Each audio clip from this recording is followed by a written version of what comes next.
really bright. Uh-oh. Crapola. Where'd it go? Come here. Trying to better light this situation. It's a little better. Okay. So, what's going on, guys? Hopefully this feed holds out. I'm on the Wi-Fi here at the house, so it should be okay. If it doesn't, then I apologize, and I will do this recorded. So as most of you know, I dispatch now, and I've been doing it for around a month. Jonathan, thanks for that, $9.99. I appreciate that. Thank you very much. What's up, Coach? I've been doing this for solid about a month now, and all right. If an emoji thumbs up, I got a little bit of a hiccup there on the record thing.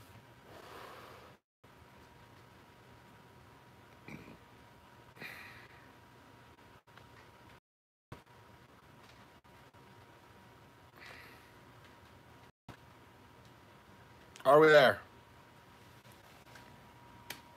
Are we there? Should be there. If I'm there, somebody just send me a text that I'm there. Just one person. I'm sorry this shit's hiccupy. I guess it's doing it to everybody. At least I know Coach or Exec was having a problem. Anyway, as most of you know, I've been dispatching for about of information, and I've talked to lots of brokers and different drivers. And this is all in my opinion. I'm going to throw in some facts in there, and I'm going to tell you guys. I'm going to tell you guys kind of what I'm seeing and what I've been able to accomplish recently using the information that I have.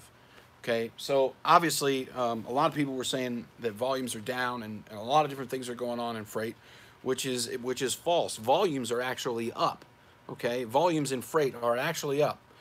Now, here's the thing. Brokers will tell you that this is, it's not a good market or whatever. I find that to be wrong.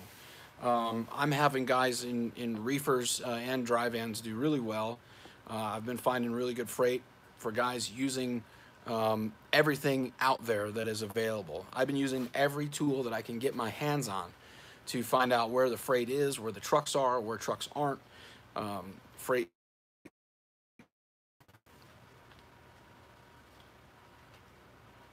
seems almost pointless. All right, I took it off the Wi-Fi. Let's see if that works. Can you guys at least hear me? You can see me is the important part. Can I get a thumbs up or whatever? If you can hear me. Refresh if you can hear me, whatever. Okay, so I'm off the Wi-Fi now, so we should be good. Now, what a lot of people are saying is that volumes are down, which volumes are not down. In a report that I saw from a broker that sent it to me, which will remain nameless because they work for one of the big outfits, is that rates are actually at their lowest. According to them, rates are at their lowest since September of 2017. I find that to be pretty false, and the reason is because they're not seeing an increase, okay? They're not seeing an increase. Philip, it's probably because I'm in my garage and the router is way inside the house or something like that. And plus, all the kids are probably on their effing tablets, dragging down my bandwidth. But the brokers are the ones that aren't really seeing an increase. So mainly, this is what I was trying to say in James Rogers' live feed earlier, is that brokers are still charging the same from the shippers. Shippers are still paying. Manufacturers are still paying the same that they were back in October, back in August, back in July. They're still paying the same amount of money, right? But nothing's been adjusted with inflation. Nothing's been adjusted with the cost of doing business that the drivers are seeing. So here's where the point that I'm trying to make. Let me sum this up. Brokers are still charging the same amount of money that they were in September of 2018 or 2017, excuse me. However, they need to show, brokerages need to show an increase in profit, okay? To make investors happy, to make shareholders happy, to make all of these people happy. They need to show an incline in what they're making. Well, if they're not charging anymore and they still want to show that incline, guess what happens? They're still keeping the same amount that they were and riding that up and increasing that take home for them, but it shows us that drivers are getting less or the same that you were. Does that make sense? Do you guys understand what I'm trying to say there? So they're taking, exactly, Ringo, in essence, they're taking a bigger piece of the pie so that they can increasingly show their profits, so they can increasingly show gain. Okay?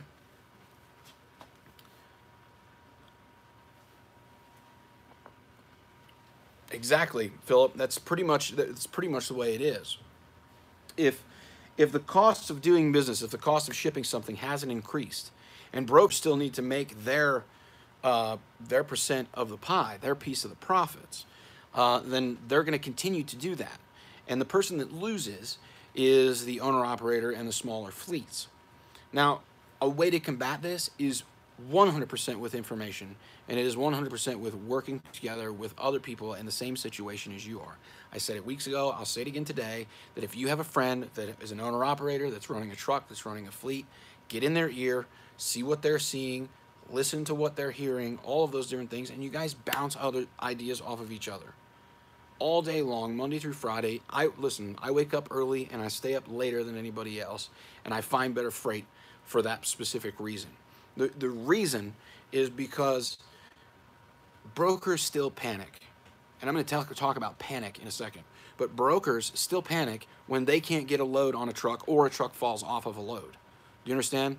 So at the end of the day, if you're turning off your computer at 3 or 4 or 5 on the East Coast, you're hurting yourself. You really are. You're hurting yourself if you're turning off your computer at 5:30, 6 o'clock on the East Coast. And I'm going to tell you why. Because at that time of the day, something might happen. A truck might fall off of a load because of a mechanical issue, a shipper changes an appointment time, whatever the case may be, and they have to repost that load and find a truck quickly. And they will pay a exorbitant amount of money to make sure that load's covered because they don't want to lose that contract. Okay? They don't want to lose that contract. So they will continue to pay the money that they were paying in August or June or July when rates were higher, or at least when drivers were getting more. They will pay those numbers today to help cover those loads. Okay? Now, what I wanted to say also was, I wrote down some notes. I'm getting there, Philip. Okay? What I also wanted to say is a huge thing about getting better rates is either the company that you're leased onto or the dispatcher or whoever's booking the load primarily, because you start to build a relationship with brokers and they know that you will keep them informed. This is the big thing, right? Drivers get tons of phone calls because a lot of brokers either aren't tracking the trucks or they're not staying up to date on where the truck is and if it's going to be there on time. If you're giving them that information, if you're giving them that customer service without them asking for it, one, they won't call you or the driver as much, and two, they know that next time that they run a load with you, that you're going to give them the best customer service, the most information that you can, so that they can keep their customer happy and keep making their money. So therefore, they'll increase those rates for you time and time again. They'll keep giving you more and more and more. Eventually, you will hit a ceiling because they have to make their cut. But the more you do, the more relationship, the more elbows you rub with these different brokers, the better rates you will get. I promise you, it works every single time. I'm getting $2.40 a mile out of fucking Miami. Okay, I'm telling you, I'm getting $2.40 a mile out of Miami, going all over the country. So it is possible. And those are one-pick, one-stop loads. They're light. All because I made a relationship with a broker, and they know that me or one of my drivers is going to give them the best damn service that we possibly can. They know that we're going to be on time and we're going to do whatever it takes to get that shit there. Okay? You can do it. The rates are out there, but you've got to hustle. All right? The brokers are still making the same amount of money. That means you can too. You just got to find the ones that are willing to part with a little bit more than what they want. It's all in how you talk to people. It's all in how you do business with these people. Listen, I'm gonna brag right now, and you guys know I'm not into bragging, but I'm gonna brag just a little bit. Here's the thing: when I call a broker, initially they have no idea who they're talking to, and neither do I. We've never met before. We've never done we've never done business together before. I'm the new kid on the block when they're answering the phone. But when I call them and I say, hey, I'm calling about this load from blah blah blah to here, right? And they say, okay, what's your MC number?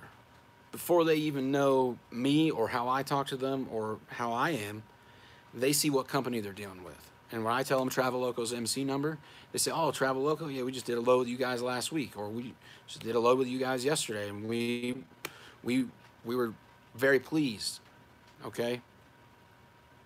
That makes you feel good, but also, when I talk to that broker and I say, what do you got on this? After he knows it's Traveloco, right? I say, what do you got on this? If he says $1,000, right? He says, well, I'm trying to beat 1,000, but since you're with Traveloco, I'll give you 1,200. That shit happens, and it happens a lot. It happens a lot because those guys are very pleased with Traveloco. And I'll tell you something, that makes me feel good to know that our company is providing good customer service, not only for the broker, but for the people that are shipping and receiving freight. Because what that does is that makes them return customers. And when you have those return customers, you can demand a higher rate because they already know the kind of service that you're going to give them. Easy as that. It's a lot about relationships. So for you guys that are out there thinking about going to leasing your truck onto a mega carrier or whatever so you can get into some contract freight, no, don't do that. Don't sell yourself short. Please, please, please do not sell yourself short. If you have your own authority, hang in there. If you hang in there, if you want me to be your dispatcher, you can request. You can request it. You can request that you want me to be your dispatcher. But if you have your own authority, hang in there.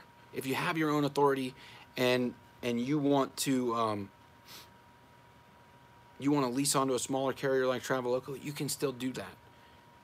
Do it for a few months. A place like Traveloco, you can lease on over here.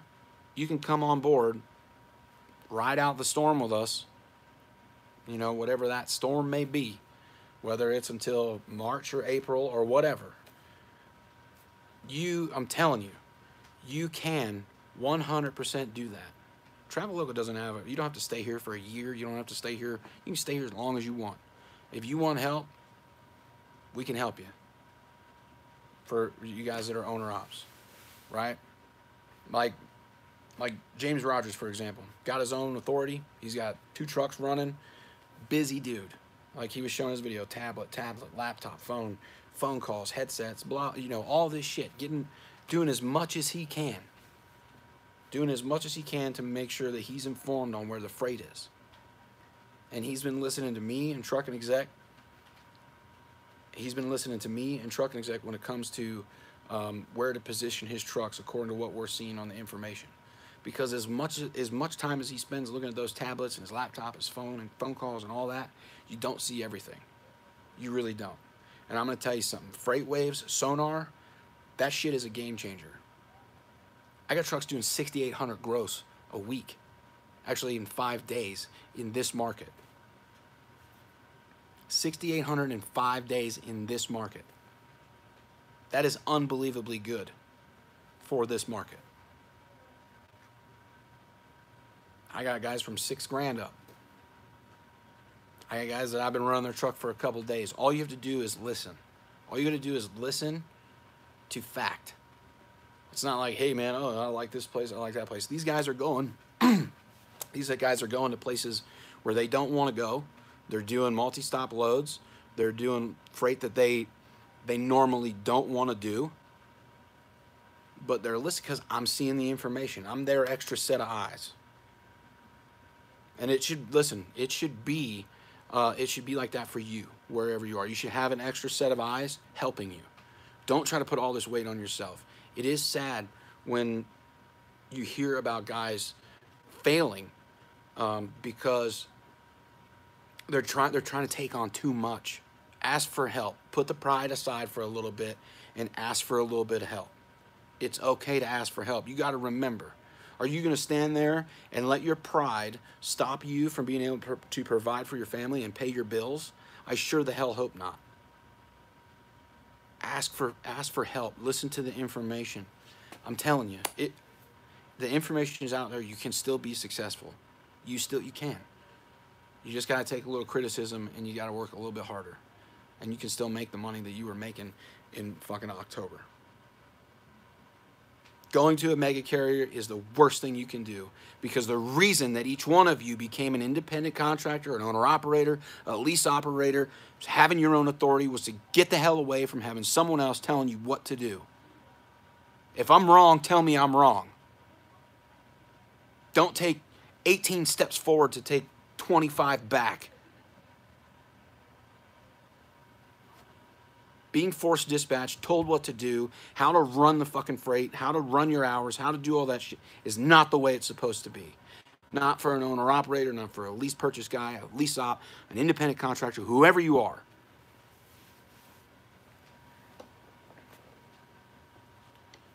It's not the way it's supposed to be.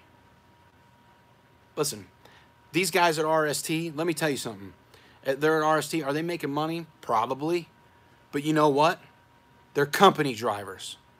Tell them I said so, because I've said it before. I said it 2 fucking years ago. I'll say it now. They're company drivers because they don't get to tell their dispatcher where they want to go. They're given a few options. They can turn it down or they can accept it. But if they turn them all down, sooner or later they run out of freight and they're at the bottom of the list. I don't care who you are. If I'm paying the bill, you don't tell me what to do.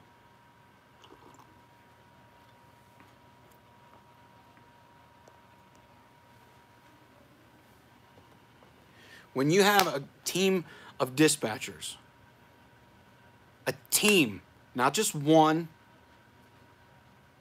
when you have a group of guys that are working together, when you have a group of guys that are working together to make sure that drivers are successful, that they are making money in this market, you can just do better. I'm sorry. That's just the way it is. I see it all day long. I see Travelogo's team of dispatchers telling each other like, oh, hey, there's a good right here, there's a good right here, there's a good right here, there's a good right here, there's a good right here, there's a good right here. All of these different things. Sharing that information is crucial, man. We don't hold out from each other. We shouldn't. Listen, it is guys like Spectre, guys like Coach, guys like myself, all of these guys, it's everybody together collectively that has to fight this shit to make a difference in it. It's just the way it is. Together, collectively, we are the only ones that are going to be able to make a difference. If not, all of these other factors are going to be taking advantage of trucking and the drivers and small companies forever.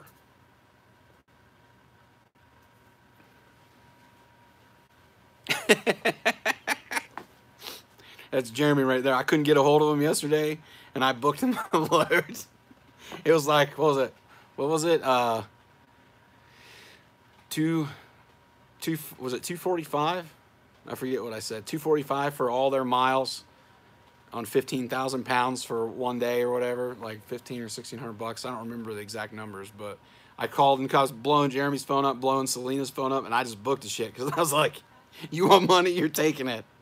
And I called him, I was like, dude, you told me I could. I did.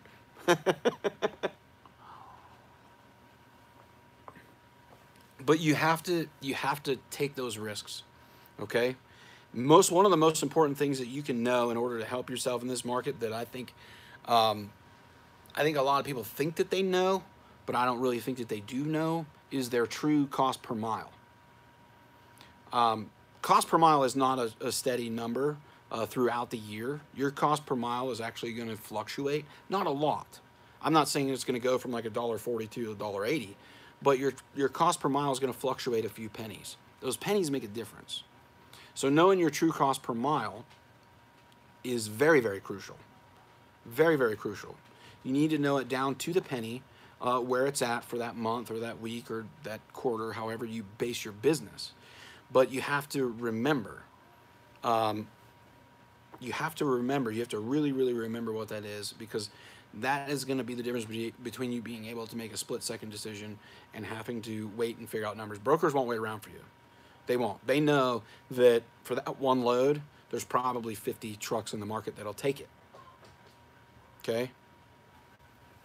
They know that there are probably 50 other trucks in a 20-mile radius of that load that will take it for whatever rate they offer them. And the panic portion, what I was saying earlier, what I want to talk about is what the brokers are doing is causing panic, at least in my opinion. Okay? This is what I see. Trucking Exec has mentioned the same thing to me. It's what he sees. Is if you look at a market, like do it. I mean, do this for yourself. For those of you that have, access to load boards, mainly DAT or truck stops, one of the bigger ones with more volume of posts. If you're looking at a load, say in Memphis or Atlanta or Philly or LA or whatever it is, do a search. Do a search. Correct, Bob. You're 100% right. Do a search for one of these areas, whatever it is, in the morning at like 9 a.m. Eastern, which is when a lot of the brokerages open. Do a search and look at the volume.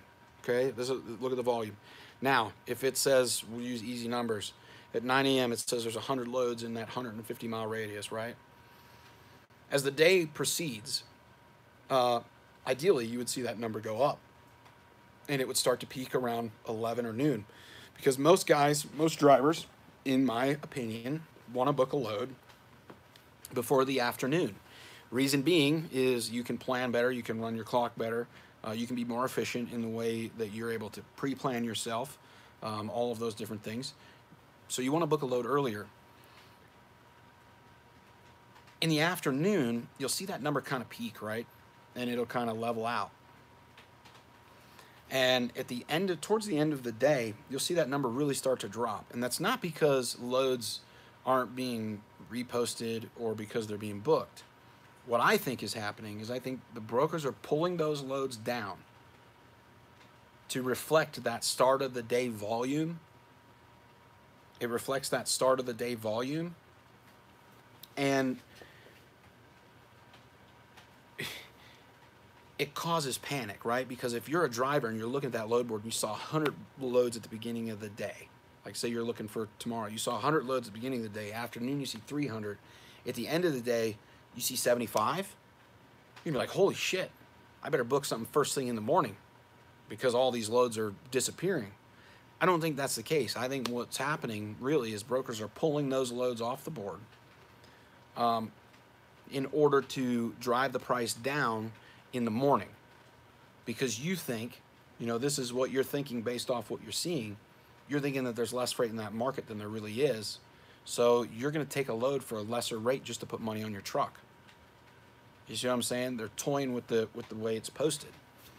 At least that's what it looks like on a big scale. For the most part, brokers aren't the enemy here. I think we see them as the enemy because they're the ones that we're getting our prices from, that we're getting our rates from. But I don't really see them as the enemy because they're trying to do the same thing that we're all trying to do, right? They're trying to continually increase their profit. They're trying to either maintain their profit. They just don't want to take a loss. But if contracted freight and things, even loads that are being contracted to the brokers or for whatever, if they're not charging more to ship that, if customers aren't willing to pay more to ship that, guess what happens? The drivers get screwed. Why? Because we are the last ones to get our piece of the pie. It's like having a pretty birthday cake and you show up late. You get a smaller slice because you were there late. You know what I'm saying?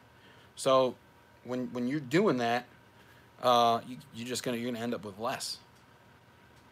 So the way to combat that is a lot of different things that you can do. It's having a team of people working for you and with you, not against you. It's don't allow yourself to be told by a major carrier that you have to take this load or whatever, because just because they need it covered doesn't mean that it's going into a market where you're going to do really good. Taking $3 a mile into somewhere right now, you can get that, but you're probably going to get $1.80 coming out, maybe $1.50, because you're going into a dead market. If you don't have the information and people that are experienced in dealing with this, you're going to hurt yourself. And it's fucking horrible. It is horrible. These rates, you've got to do a lot of talking, a lot of networking, talking to a lot of different brokers, dealing with the same people over and over again. Listen, here's the thing. If I have a truck, if I book a load and I have a truck coming into that area, I will call that same broker back before I even look at the board. I'll give them an opportunity to work with me because they know I'm going to be transparent with them, tell them what they need to know about the truck as far as the way the load is progressing. Okay? As long as the way the load is progressing. And they're more willing to give me a higher rate because of that. You know, there's some great brokerages. Listen, I'm going to tell you something. If you see a Peach State load from a Peach State brokerage, Peach State, they love Traveloka. I'm telling you, and they work well with us. We've given them the best customer service that we can, and they appreciate us for that. You know, Gear Logistics. There are a lot of good brokerages out there. There really is. There are a lot of good brokerages out there. There are some shiesty ones. We all know that. You know, I've had guys laugh at me on the phone, literally laugh at me because I asked for what I thought was a fair rate. I won't even call the driver. I won't even call the truck unless I think it's a fair rate or that I would do that load, or whatever for that amount of money. Like, I've had people offer, $1.80 mile on like a 5-stop reefer load. No, we're not doing that. I'm sorry. If you can find a truck to do it, go for it. Like Jeremy and Selena, and so when I post their truck, I post it both ways, as a team and as a solo, and that gets looks from the broker. And I also make double the phone calls. I'll call on solo loads, team loads, and see what they're paying. I'll tell you something. Teams are barely making more. Running team are barely making more than a solo truck. We're talking coast-to-coast loads going either direction for like $2 a mile on a team. I'm sorry, those are not team prices. You want team service, you want it like that, you want that expedited service, then you need to pay expedited prices. I will not ask Jeremy and Selena to run as a team unless it is completely necessary for them to do so, either to get them out of a market or to get them into a better market, or it's a crazy. No way. Oh, you got a team truck in Alabama? Yeah. How about this load? Nope. Well, sir, that's a very good price. Yeah, for a solo truck, you're wanting me to have them run as a team. Nah. Sorry. Not going to do it. You need somebody on the dispatch side of things that is going to stand up for you time and time again to make sure that you make what you should be. No, Traveloka is not reefer only. We do have flatbed, we do have van, and we do have reefer. We do not do hazmat, and we don't do tanker. I mean, we do tanker endorse loads, but not tanker, like fuel and shit. You know what I'm saying? We don't do that.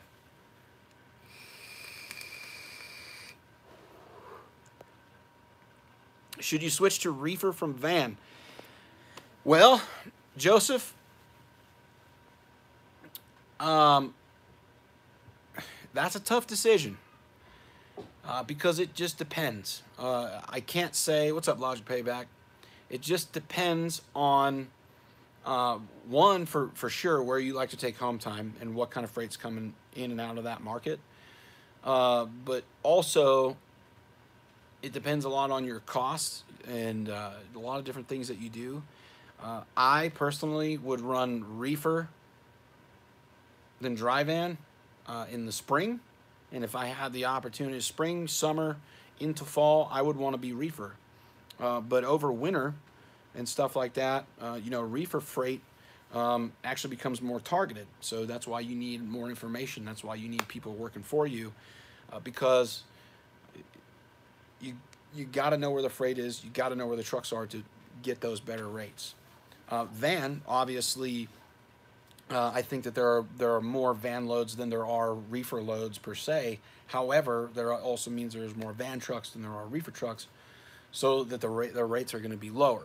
So if you have the opportunity, what I would firmly suggest is have both options available to you to be able to do van and reefer. Now with a reefer trailer, you can run a large majority of van loads, but there are a lot that you can't, either because of weight or the size of the product that they're putting in the trailer.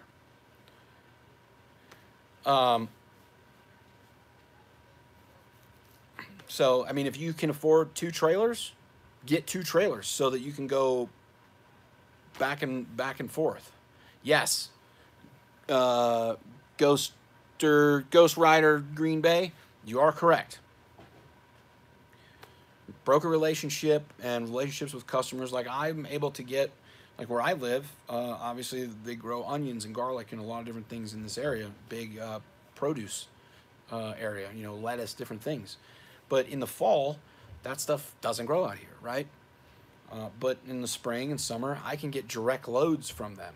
The guy that runs the transportation department here texts me at least once a day throughout the week, asking me to help him cover a load or whatever, and I book it straight from the customer, not through a broker. You know what I mean? If you are able to do that, if you're leased onto a place where you can get your own customers, dude, you guys build relationships with people that you see every day, all the time. A lot of you guys run the same lanes, go to the same shippers and receivers, and you're building a relationship with that guy behind the window that's giving you your paperwork, or the lady that's taking your comm check or whatever. Ask a question. Hey, who's in charge of freight around here? Who's in charge of making sure that the trucks come and all that kind of stuff? Get in that person's ear and say, hey, here's the thing. I work for a company, we got X amount of trucks, blah, blah, blah. Would you consider doing some direct stuff with us? We can give you better customer service and maybe a little bit better rate than what you're getting.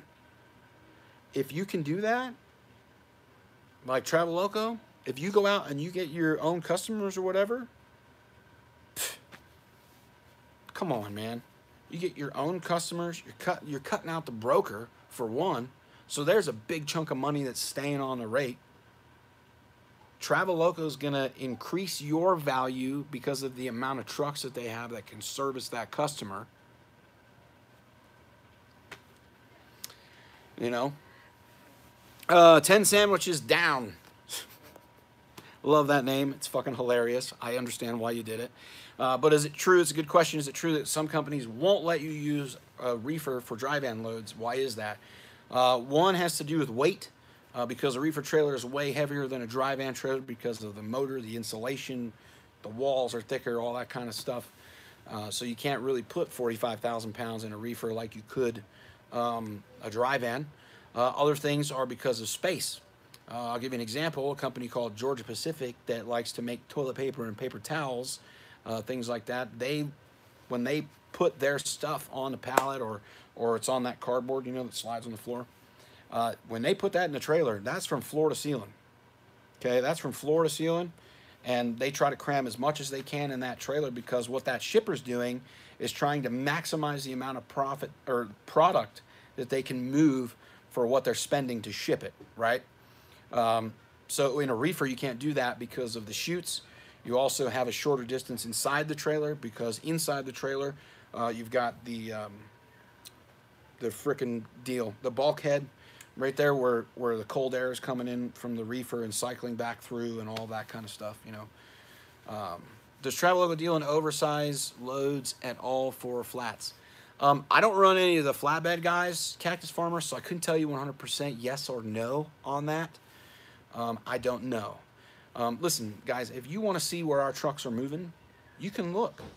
And we give that opportunity to the brokers too. You can see where our trucks are. They put that out there on the Traveloka website.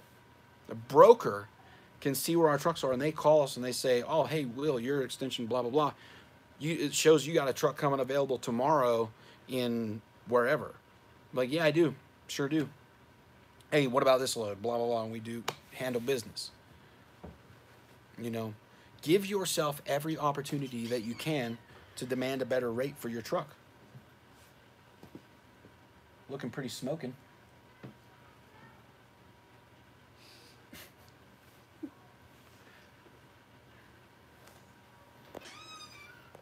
Give yourself every opportunity that you can. Every opportunity that you can to get a better rate for your truck. Whether that be posting your truck on multiple different load boards, whether that be being with a company like Traveloka that has relationships with brokers and gets better rates, you know. You know what I mean? So, Cactus Farmer, that's a good question. Shoot me an email or a message on Instagram or whatever. The links are in the description. And I'll find that information out for you. I'll ask, and I'll be able to give you a yes or no. Do you require 2 years or 3 years? If you are bringing your own truck onto Traveloka, I believe it's 2 years. If you are going to lease a Traveloka truck, it's 3.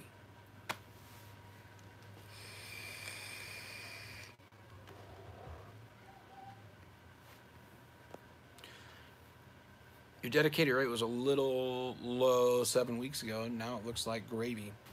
Yeah, I mean, see, a lot of people think, oh, I got to go to a major carrier because rates suck and they've got all this freight. Why did you become an owner-operator in the first place? Ask yourself that question. What's that one word that you repeatedly said when you became an owner-operator? That one word. You guys all know it. Put it in the comments. That one word when you became an owner-operator. And now, just because it seems a little harder, you're going to give up on yourself? Exactly, Chris, right there. Freedom. That's why each and every one of you, independence, freedom, same thing. That is why each and every one of you that is an owner-operator today became an owner-operator. It wasn't for the glory, it wasn't for the glitz, it wasn't for the glamour.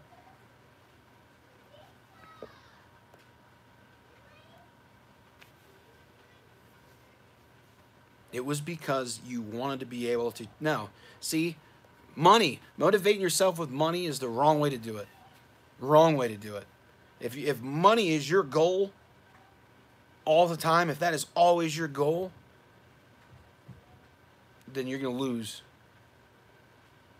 Because I've let money be my motivator before, and it has always bit me in the ass. But when I have done something for freedom, for independence, when I've done something because, you know, I wanted to be proud of myself or I wanted other people to be proud of me, meaning my family or my daughters or whatever, I've always been successful.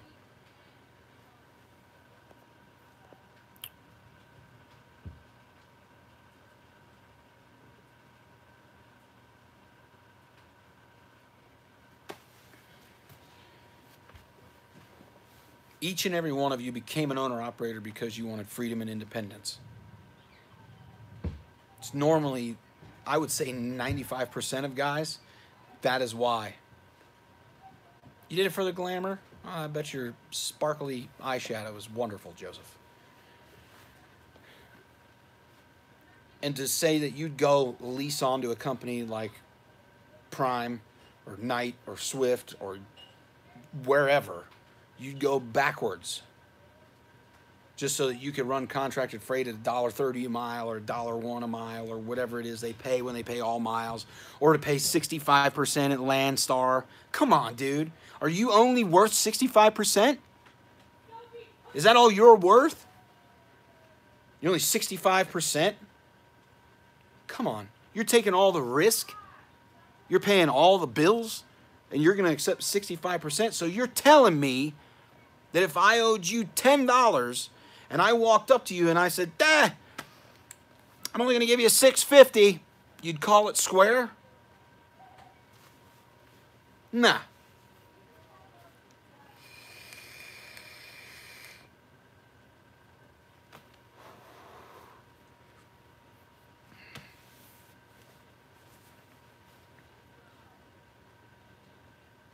You're worth more than that.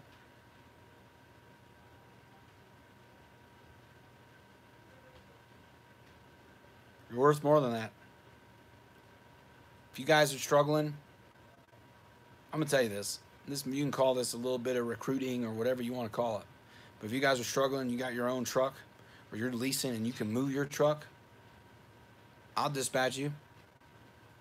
You want the money, come to Traveloka and get it.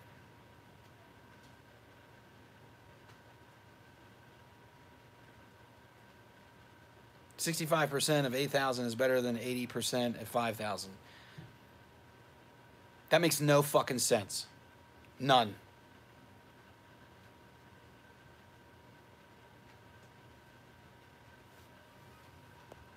That makes no sense. 65% of direct freight, yeah. 65% of freight that's being given to you through a fucking mega carrier? Come on, dude. You go to Prime, like look back at LaShawn's old videos when he was at Prime and stuff, and he used to talk about shit, and then when he left, they were talking about those white sheets. That's something that they make up. You're not seeing the real rates. You're not seeing the real rates. Lease ops here at Traveloka that are buying a truck through Traveloka that are very affordable, by the way, get 80%. Owner operators, if you're just bringing your truck over, 85%.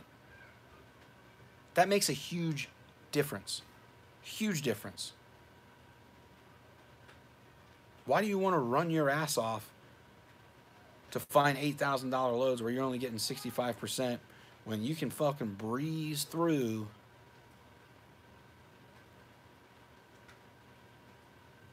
85%, 80%?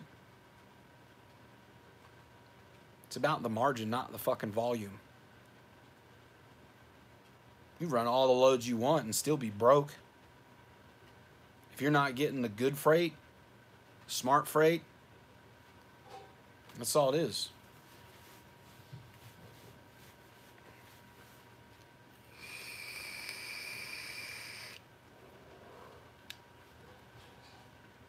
I don't know what else to tell you.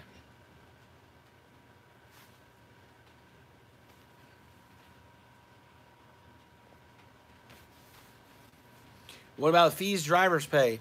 It's approximately, if I remember, don't quote me on this, but I'm thinking what I asked Amir last time because somebody with a truck asked me what it was. Fuck. Where the hell's Hensley? Because I told him what it was. Because I remember somebody asked me and I was talking to him at the time. I think is it $135 a week or something? That's like insurance, or I don't remember, to be honest with you guys. I really don't. I really don't remember it for, I don't remember 100%. So I don't want to put a number out there because then I'll be held to it and I don't want to say the wrong number. But listen, if you want to know what it costs to lease your truck on to Traveloka or bring your truck on here, what you pay per week to the company, fucking call the company. All you do is go to Traveloka.com, the phone number's on there. Call Amir, send me an email. All I got to do is ask a couple questions and I'll tell you.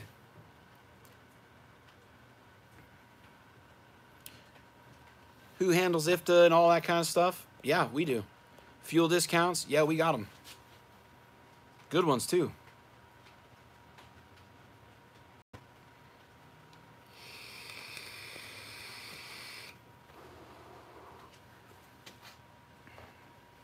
How's Team Fish doing? Team Fish would have been doing really good if they wouldn't have had a starter issue on their truck. They would have been doing really good. But they had to go into the shop. And so now we're starting over again to build them back up. But we just booked them a load. They'll be running on Super Bowl Sunday. But that's something you can ask them. I'm not going to tell you how they're doing. They're more than They are more than welcome to tell you how I am when it comes to finding freight. They're more than welcome to tell you what they're making, how they're doing. Anything about their finances, I'm not going to talk about that. That's on them. So you can ask them, and they do live feeds and all that kind of stuff. What's up, Sophie? You want to come sit with me? Here, wait. Let me switch me sides. Switch me sides. Stand up. Don't kick the tripod. Here, sit down. Don't kick it because you'll knock it over. There you go. It's hot in here. It's hot in here? It's because I have that little heater going on. Please turn off. We're live on the YouTubes right now. You're a little short. I need to get you a booster seat. I have to go get mine from in the garage.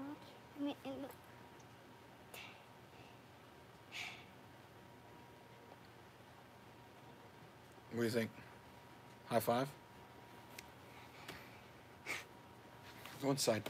Bye-bye. I'll be done in a couple seconds, okay? Okay, bye. Well, maybe not seconds, maybe minutes, but I'll be done shortly. Bye. Bye, kiddo. See you in a minute.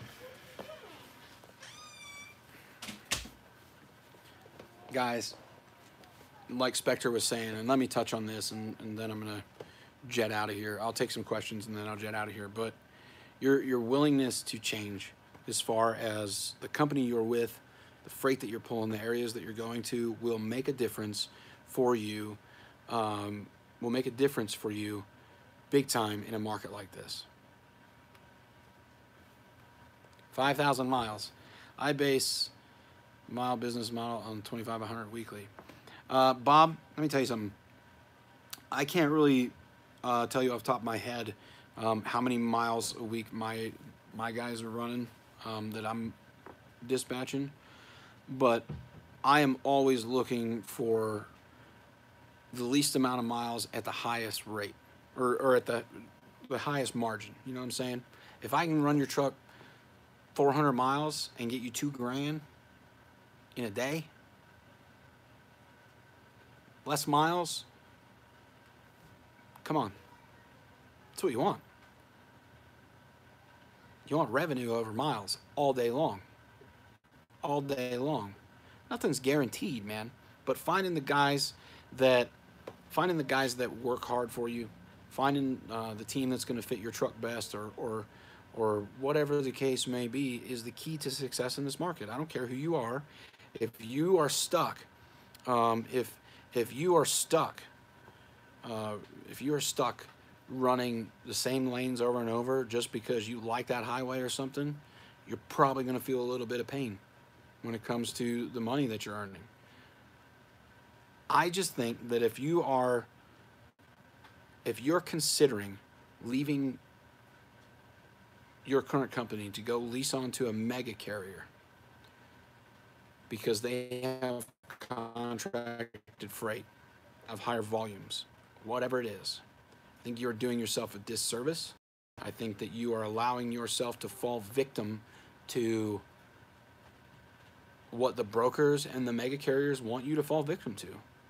They want you in their trucks or leased on at their company, and you are giving up what I think everybody became an owner-operator to have. You became an owner-operator to have freedom and independence and have control over your own future, over your business, over where your truck goes, over when you go home, over how long you stay home, whatever the case is.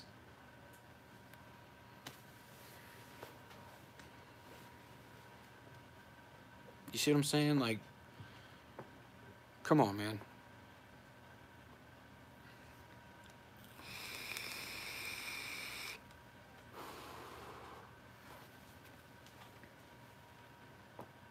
Bob, I got a guy that lives in Orlando, or not Orlando, but he lives right outside of Orlando. That's where he takes his home time.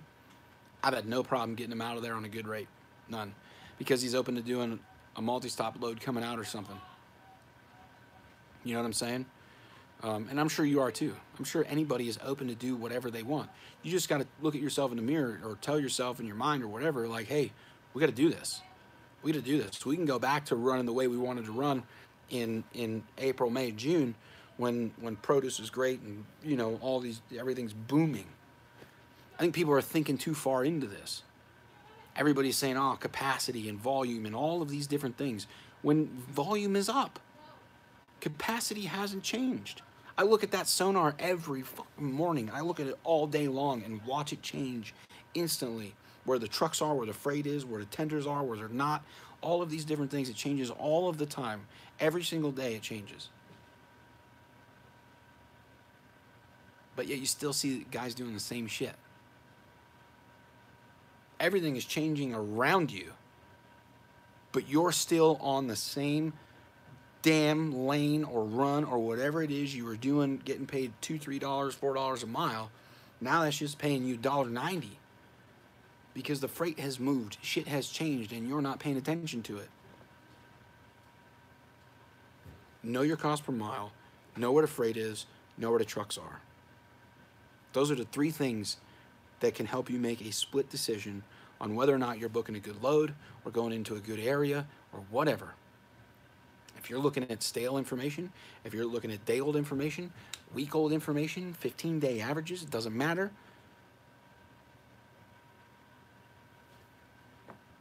Use the most current information you have at your disposal. Get yourself a team. A team will be more successful than a single person when you're all working towards a common goal. Fact of life, of any sport, of any business, anything. Pre-plan your truck. This is not the market where you want to wait and book some shit at the last minute. Okay, it's just not. Pre-plan your truck. Recalculating your cost per mile needs to be done when you change regions, when fuel prices change, rates, the weather, as often as possible. What's it going to hurt? If you know how to do it, if it's simple for you to do it, then you can do it pretty quick. And you can know, okay, I know I'm in this range right now for this quarter, or for this market, country, or whatever.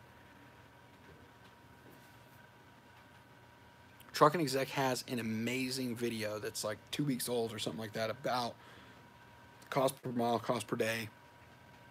Watch that video. I have sent the link to that video to a few of my drivers just because it was so good. Guys that have been doing this for a while, that know their cost per mile, that know you know what they need to make to be profitable and all that kind of stuff. I've sent that video to those guys and they've watched it and they've learned something. That's the video that you should be sharing into the trucking groups that you're in, where guys are talking about rates, where guys are talking about cost per mile, where guys are talking about fuel discounts, wherever. A video like that, that's the kind of information right now that you should be watching. Information like this that I'm sharing with you. Listen, I said it the other day, rates are good out of Miami if you got a reefer. They just are. You got to drive in, get to Louisville. I can sit here and tell you this stuff all day, but it's up to you whether or not you decide to do it. Now, are rates going to be good in Miami on Monday or Tuesday? I don't know. I'll make that decision Monday morning when I wake up at 4 a.m. and log onto my computer. Some of you guys know the people that I'm running, and if I wasn't doing a good job, they would tell you.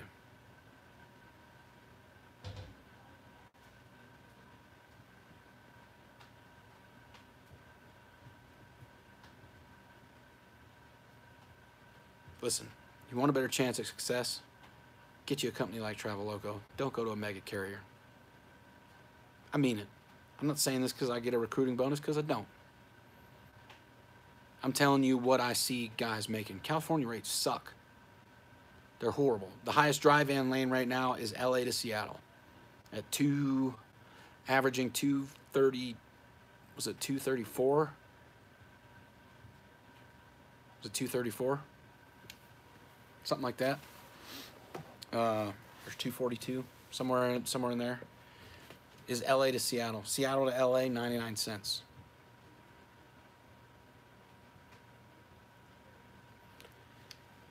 You guys have to have information. When you have a company like Traveloco that caters to owner operators, lease operators, guys that have multiple trucks, things like that, we get very good at what we're doing. And if you're an owner operator leasing on to a mega carrier, that sounds pretty fucking counterintuitive to me. Why would you go to a mega carrier as an owner operator? A mega carrier as an owner operator isn't about you. They're not about you. They're about their company trucks and what those company trucks need to make. You're going to get the fucking leftovers of what they couldn't cover. I promise you, you will. You will fucking regret it. Beast Mode said it right there. You will regret it.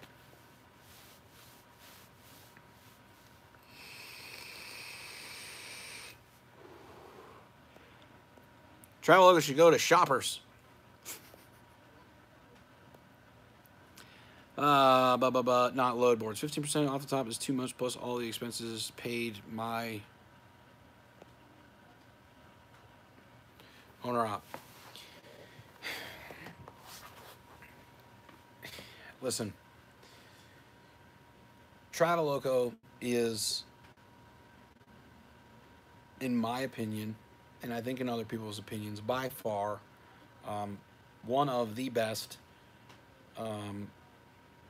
companies to lease a truck onto. Now, if you want to have your own authority, if you want to handle all that back office stuff, if you want to do all that, go do it.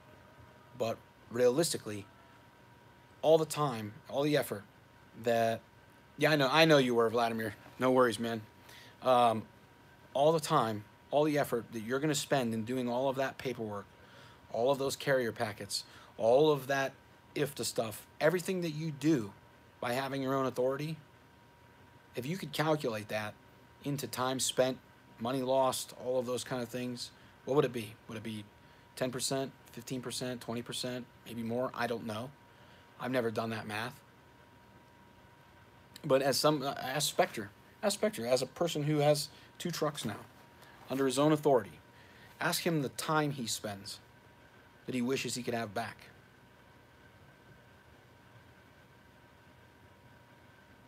I mean, you still have all the freedom. You still have all of the independence. Less of the worry. And you're giving up 15%. Doesn't seem like a bad trade-off to me. I don't like to deal with the government and bureaucratic shit and paperwork and all that kind of stuff. If I had 5, 6 trucks, 2 trucks, 1 truck, I don't care. I wouldn't want to do it. I'm okay with giving up 10, 15, 20% for someone else to do it for me. Not okay with giving up 35%. Not okay with giving up 38%. No way.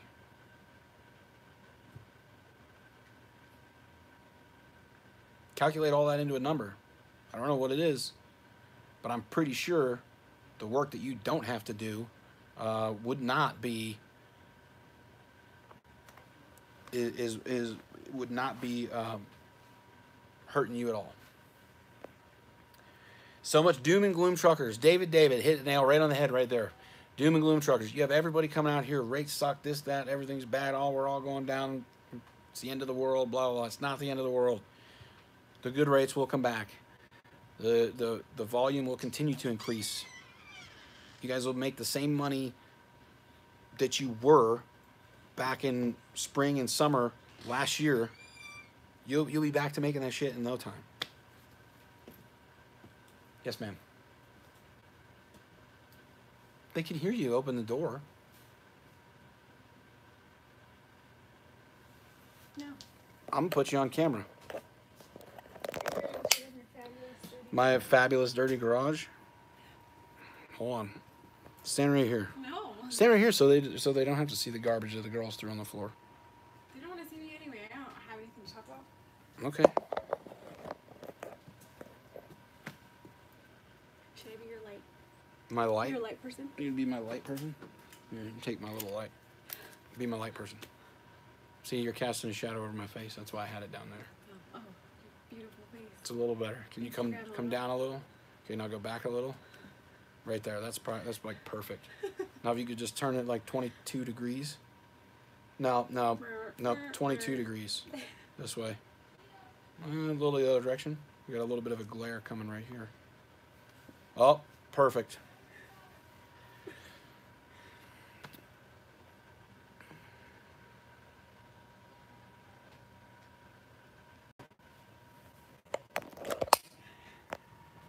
You're a light person. My fucking light person here. She's holding the light. Where'd you get this? What is it for? Jay says hit him with the light twice. It's too small, or I would. Where'd you get this little light from? Aperture. It's a company. What do you... I'm almost done. Is it almost time to go? No. What time is it? It's 12:36. Oh, we got a little while yet. Yeah. I'm not trying to be the first one there.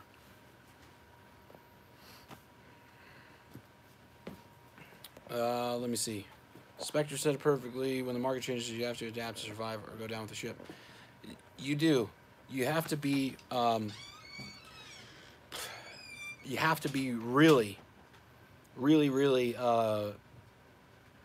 adaptable when it comes to a market like this. When it comes to that's what I was saying about running different lanes. That's what I was saying about doing multi-stop loads. The things you don't want to do. And you listen, you'll hit it out of the park every time if you're willing to do more than what other guys are willing to do, because the brokers will still pay you for it. Like I was saying, if you really want to be successful, keep your freedom. Keep your freedom. Keep your independence. Okay? Don't let people bully you into going to a mega carrier. And I'm not saying Coach is bullying people. I didn't even watch his video. But I saw some people in the comments. Don't be scared into it. You know, don't be scared into it. You can still make it as an owner-operator, as a lease operator in this market. And you can still make the money you were making last year at the best time. Or damn near close, anyway. Just don't do it, guys. Come on. I'm begging you, don't do it. Don't give up what you worked so hard for. You want a better shot? Let me help you. Lease your truck on to Traveloco. Tell them you want me as a dispatcher. If I fail you, I'll own it on YouTube. If I do a shitty job, if I don't put in the hours or the work that it takes for you to help be successful, for you to make more money than you were before, I'll own it. I'll own it on YouTube. You guys can put me on blast on YouTube. Selena and Jeremy can put me on blast on YouTube. Whatever.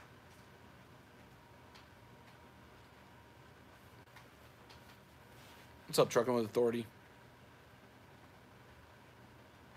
I'm telling you, the information that I have in front of me, sonar, the experience of other dispatchers, the experience of an owner that has been through this shit,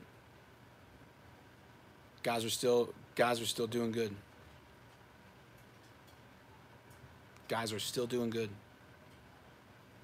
You can still make it.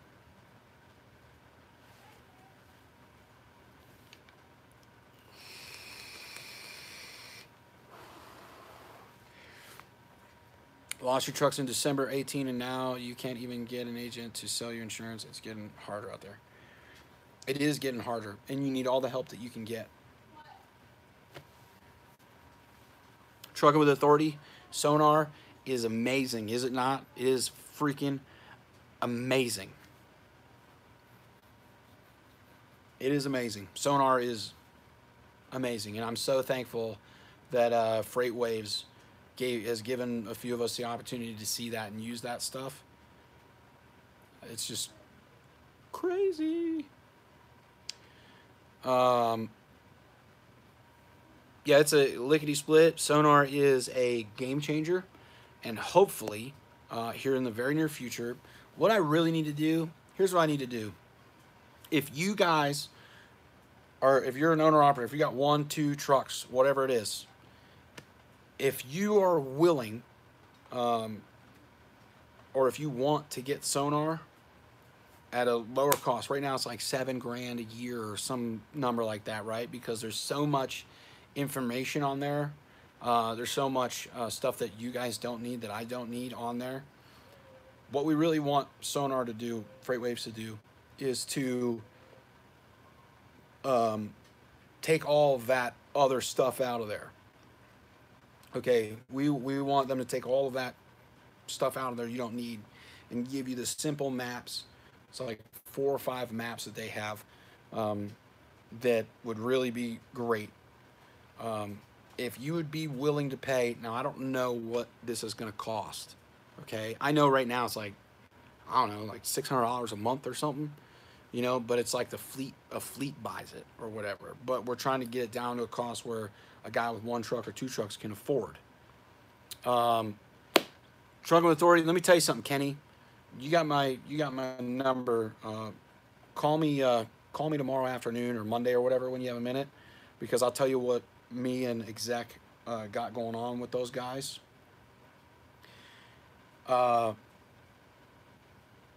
They told us that if we get 50 people, 50 drivers that say they would get in at $150 or $200 a month for their information, which I think is easily affordable, because that information, you will make that $200 back. You'll make it back easily by using what they have. But they told us if we get 50 people that say that they would spend $150 or $200 a month on Sonar Lite, for lack of an official name, that they would move creating that to the top of their list. To the top of their list. What, Ben? Huh? Come here.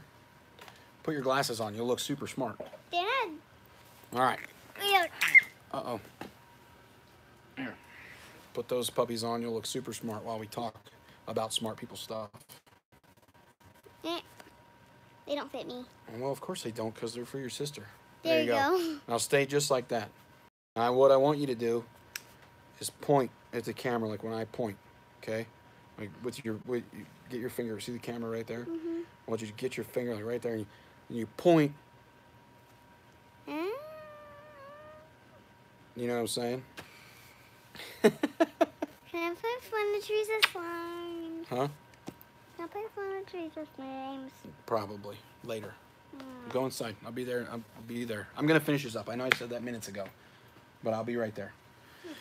You still said that. But what I need, listen, if you are interested in that, if you would do it,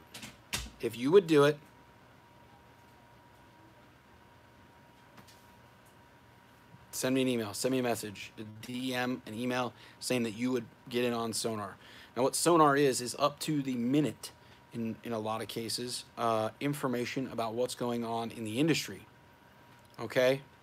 Whether it be truck locations, tender rejects, you know, inbound tenders, all these different things, tells you a lot of information about freight and the market and everything that's going on right now. It is super accurate. It is so relevant and so useful in more ways than you could ever imagine. And I think owner-operators, whether you have 1 truck, 2 truck, 5 trucks, would benefit from it so well. But we've got to get the cost down. The cost has to come down, and I don't think anybody would disagree with that.